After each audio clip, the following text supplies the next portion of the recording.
to Around the World News Update. Total anarchy demos held in Bamako as Mali military government proposes dissolution of political parties, Goita presidents. Counter demonstrations were held in Bamako on Saturday amid the Mali military government's proposal to dissolve political parties and accelerate its leader Assimi Goita to a 5-year presidency. Footage shows protesters shouting and chanting as politicians reportedly attended a meeting at the Palace of Culture.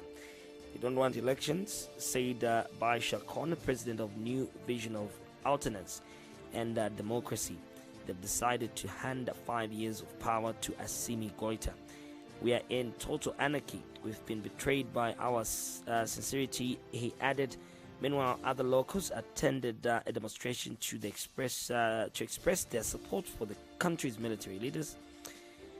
"We stood there to tell the politicians, these terrorists of speech, that the people will not bend," supporter Yakuba Kante said. Now, the Malian people remain dignified, proud of their leaders. He added on Tuesday, members of the National Dialogue launched by Mali's military regime recommended the dissolution of political parties and the abolition of the status of opposition leader.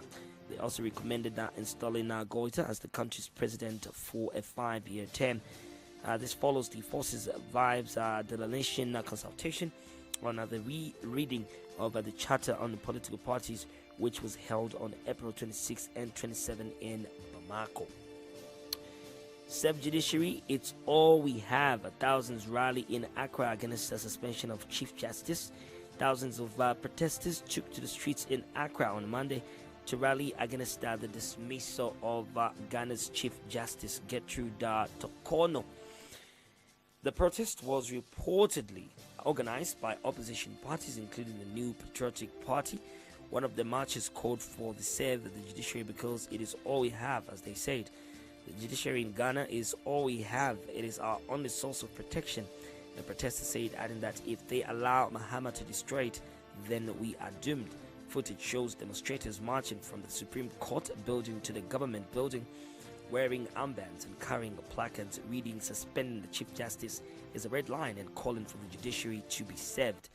It is so clear that the 1992 Constitution, the sacred covenant that binds us as a free and sovereign people, is under assault.